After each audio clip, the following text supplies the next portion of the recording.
जय हिंद। नमस्कार मित्रों, आपका स्वागत है आपके YouTube channel all exam class के अंतर्गत। आज का आपका अंतिम दिन है बीएसएफ ट्रेडमैन के सभी बच्चों के लिए। तो जुड़ जाए इस पेपर में और मन लगा के मेहनत करें और सिलेक्शन ले लीजिए। तो पहला क्वेश्चन आपके सामने आ चुका है। इससे पहले एक बार वीडियो को लाइक करेंगे, शेयर करेंगे और चैनल को सब्सक्राइब करके बेल आइकन ऑन कर देंगे, जिससे कि सारे वीडियो की जानकारी सबसे पहले आप ही को ही मिले। चाहे आप दिल्ली पुलिस की तैयारी करो, चाहे बीएसएफ ट्रेडमैन की करो या एसएससी एमटीएस की करो। तो पहला क्वेश्चन देख लेते हैं, क्या कहता है। निम्नलिखित में से कौन सा न तो तत्व है न ही यौगिक है, जैसे जल, पारा, सोडियम क्लोराइड या वायु। तो आपका उत्तर यहाँ से क्या होगा? आपका उत्तर होगा ऑप्शन डी, क्या हो जाएगी? वायु। ठीक है, अगला क्वेश्चन नंबर 2 देखते हैं। निम्नलिखित में से कौन सी धातु नाइट्रिक अम्ल द्वारा प्रभावित नहीं होती है? चांदी, सोना, तांबा या पारा। तो आपका उत्तर इसमें क्या होगा?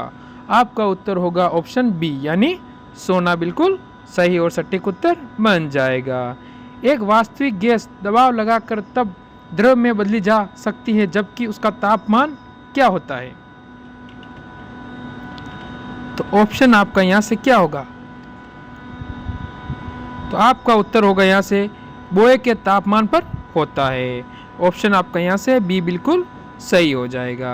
अगला क्वेश्चन देखते हैं। बैकलाइट निम्नलिखित का बहुलक है, किसका? क्या होगा आपका उत्तर यहाँ से? ऑप्शन ए, बी और सी या डी। जल्दी दिमाग में आ जाना चाहिए, जैसे क्वेश्चन आए और उत्तर आपके दिमाग में आ जाना चाहिए, जिससे कि हमें पता चले कि हम अच्छी से अच्छी तैयारी में जुट चुके हैं। तो यहाँ से आपका उत्तर बन जाएगा ऑप्शन सी, यानी ए और बी दोनों ही इसके अंदर क्या है? बिल्कुल राइट ऑप्शन होते हैं। Question number 5। एशियाटिक सोसाइटी का संस्थापक कौन था? ये बताना है। तो आपका उत्तर यहाँ से क्या होगा? ए, बी, सी, डी। तो आपका उत्तर यहाँ से क्या बन जाता है? तो विलियम जोन्स। ऑप्शन बी बिल्कुल आपका इसमें सही और सटीक उत्तर बन जाता है। निम्नलिखित में से कौन अकबर के 9 रत्नों में शामिल नहीं है था? यानी कौन था, नहीं था? बीरबल, रहीम या टोरमल। ये तीनों तो थे। तो क्या कौन कौन थे? बीरबल, रहीम और टोरमल। ठीक है, ऑप्शन डी, यानी तीनों तो थे पर एक नहीं था। कौन था? बेजू बाबरा। ठीक है, ऑप्शन आपका सी बिल्कुल सही हो जाता है। गंगा नदी के 2 प्रमुख स्रोत क्या हैं? गंगा नदी के तो क्या क्या है? कहाँ आकर गंगा नदी एक वास्तविक रूप में आती है? तो आपको पता है भागीरथी और अलकनंदा, ये दोनों का स्रोत है। दोनों का पानी मिलकर आता है और वहीं से क्या होती है? गंगा कहाँ मिलती है? देवप्रयाग में। ठीक है, और वहीं से इसका गंगा नाम पड़ता है। ये आपको यहाँ से क्लियर हो जाना चाहिए ये क्वेश्चन। ठीक है, कि गंगा कहाँ से बनती है, तो ये आपका पता चल चुका होगा। लाल हरे झंडे को हरे प्रकाश में देखने पर वो कैसा दिखाई देगा? लाल और हरा झंडा। ठीक है, आप अगर उसे हरे प्रकाश में देखते हो तो आपको कैसा दिखाई देगा, वो बताना आपको, कि हरा दिखाई देगा, काला दिखाई देगा, या लाल हरा दिखाई देगा, या लाल काला दिखाई देगा। तो ऑप्शन आपका सी बिल्कुल यहाँ से सही और सटीक उत्तर बन जाएगा। Question number 9। 2 समतल दर्पणों की सहायता से किसी वस्तु के 3 प्रतिबिंब प्राप्त करने के लिए दर्पण के बीच कितना कोण होना चाहिए? यानी कितना कोण बनना चाहिए? तो कोण बनना चाहिए कम से कम कितना? 90 डिग्री का। ऑप्शन आपका यहाँ से सी बिल्कुल सही और सटीक उत्तर इस क्वेश्चन के अंतर्गत बन जाता है। संयुक्त राष्ट्र संघ में सुरक्षा परिषद में कितने सदस्यों को वीटो का अधिकार प्राप्त है? कितने सदस्यों को है? 2, 5, 7 या 10 को? कितने को वीटो पावर मिला हुआ है? तो आपका क्या होगा उत्तर यहाँ से? ये बताना है इसके अंतर्गत। ठीक है, क्वेश्चन 10 चल रहा है अभी आपका, और अभी तक आपने वीडियो लाइक नहीं किया हो तो पहले लाइक करेंगे। तो इसका उत्तर हो जाएगा आपका 5 सदस्यों को, यानी 5 को वीटो पावर मिला हुआ है। ऑप्शन बी हो जाता है। बेलूर किस महान पुरुष से संबंधित स्थान है? तो क्या नाम होगा उनका? महावीर, स्वामी रामकृष्ण, या फिर महात्मा बुद्ध, या अरविंद घोष।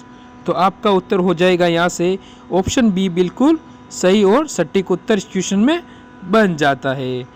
अगला क्वेश्चन आपके सामने आने वाला है, क्या कहता है देख लेते हैं। गृह रक्षक बल यानी होम गार्ड की स्थापना कब की गई थी? यानी गृह रक्षक बल जो कि आपको पता है होम गार्ड लगे होते हैं, जो उसकी स्थापना कब की गई थी, यानी कब से होम गार्ड बनना शुरू हुए थे। ठीक है, आपका उत्तर होगा 1962 ईस्वी में। ठीक है, ऑप्शन आपका यहाँ से सी बिल्कुल सही और सटीक उत्तर बन जाता है। क्वेश्चन नंबर अगला आपके सामने, फॉर्च्यूनर 500 कंपनियों में भारत की कुल कितनी कंपनियों को शामिल किया गया है? 500 कंपनियां, उसमें तो भारत की कुल कितनी कंपनियां हैं ये बताना है। इस दुनिया में पूरी 500 कंपनी, उसमें भारत की बताना आपको। तो भारत की उसमें 7 कंपनियों को शामिल किया गया है, यानी ऑप्शन आपका यहाँ से डी बिल्कुल सही हो जाएगा। अजय वारियर योद्धा के नाम से भारत ने किस देश के साथ 2020 में सैन्य युद्ध अभ्यास किया? 2020 में किस देश के साथ? जापान, कजाकिस्तान, रूस या ब्रिटेन के साथ? तो आपका उत्तर हो जाएगा ऑप्शन डी, यानी ब्रिटेन के साथ इन्होंने ये किया था। अगला क्वेश्चन, क्वेश्चन नंबर 16, हाल ही में भारत और किस देश के बीच विदेश सचिव हर्षवर्धन श्रृंगला ने 4 समझौते पर हस्ताक्षर किए हैं? तो वो कहाँ के हैं ये बताना है इस क्वेश्चन के अंतर्गत। वो हो जाएंगे मालदीव। ऑप्शन आपका यहाँ से सी बिल्कुल सही हो जाएगा। क्वेश्चन नंबर 17, 12वां BRICS शिखर सम्मेलन किसकी अध्यक्षता में संपन्न हुआ, यानी पूरा हुआ है? तो कौन हो सकता है? क्या पुतिन है या मोदी है या कौन है? तो पुतिन हो जाएंगे। ठीक है, ऑप्शन आपका यहाँ से ए बिल्कुल सही हो जाते हैं। अगला क्वेश्चन पे चलने से पहले एक बार वीडियो को लाइक जरूर कर देना। 18 नंबर क्वेश्चन, भारतीय संविधान के अनुच्छेद 21A में निम्नलिखित में से किस अधिनियम का उल्लेख किया गया है?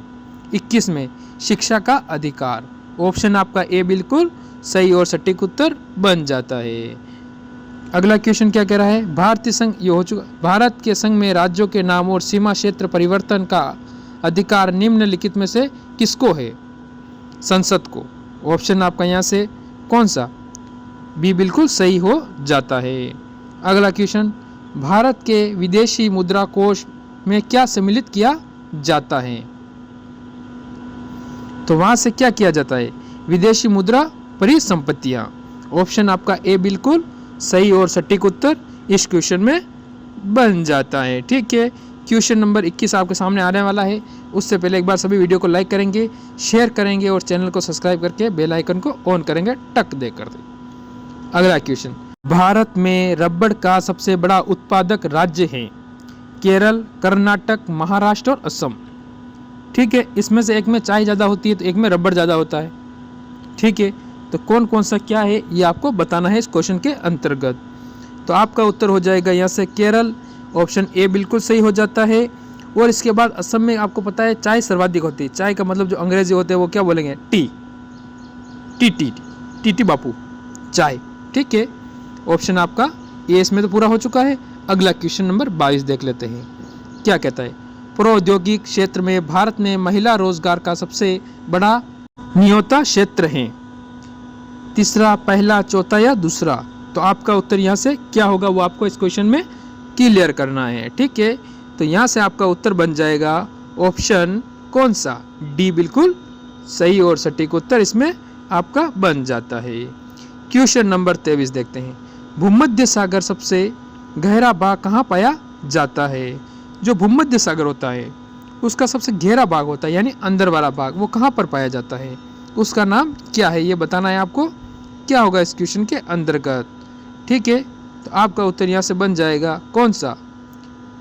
एडियाटिक सागर।